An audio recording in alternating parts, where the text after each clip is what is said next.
حضرت آدم علیہ السلام کے لیے قرآن میں پڑھتے ہیں ہم وَعَلَّمَ آدَمَ الْأَسْمَاءَ كُلَّهَا، اللہ فرماتا ہے ہم نے آدم علیہ السلام کو تمام چیزوں کے نام سکھائے۔ کلہا کا لفظ ہے، ٹھیک ہے؟ سکھانے والا کون ہے؟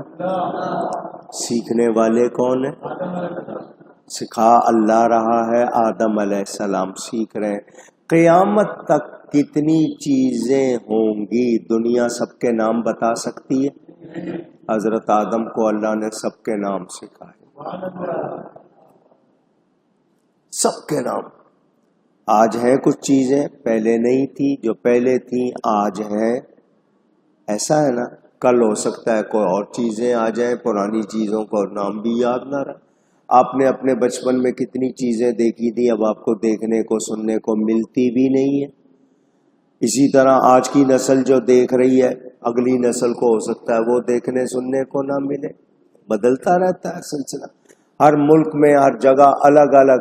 مگر آدم علیہ السلام کو ہر چیز کا نام اللہ نے سکھایا، اور جس کے صدقے آدم بنے، جب ان کی اتنی شان ہے تو جس حبیب کی خاطر کل کائنات بنائی، ان کے علم کی کیا شان ہوگی۔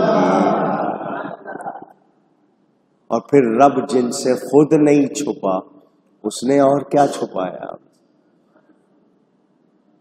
آج 4 کتابیں پڑھ کے اپنے آپ کو عالم سمجھ کر پتہ نہیں کتنے دعوے کرنے لگ جاتے ہیں، دوسروں کو اپنے سمجھ کے مطابق گنتی میں ہی نہیں لاتے، میں یوں، میں وہاں، میں 4 کتابیں پڑھی ہیں تو اتنے القاب لگ جاتے ہیں، اور جس کو جاننے کا نام علم ہے، اس حبیب کے علم کی شان کا اندازہ کون کر سکتا۔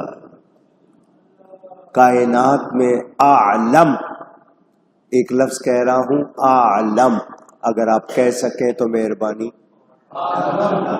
الف عین لام میم، اعلم، پھر کہیے گا۔ پوری کائنات میں اعلم، سب سے زیادہ جاننے والے، عالم کا مطلب سب سے زیادہ جاننے والا پوری کائنات میں میرا نبی ہے۔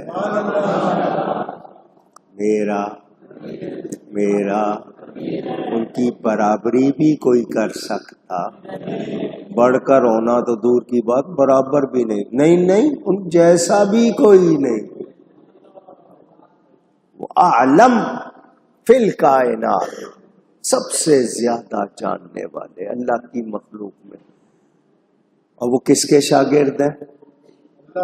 اللہ کے۔ الرحمن علم القرآن، وہ اللہ کے شاگرد ہیں، رب کے پڑھائے ہوئے ہیں۔ تو جب حضرت آدم کا علم اتنا ہے تو آدم کی جان میرے مصطفیٰ کا علم کتنا ہے۔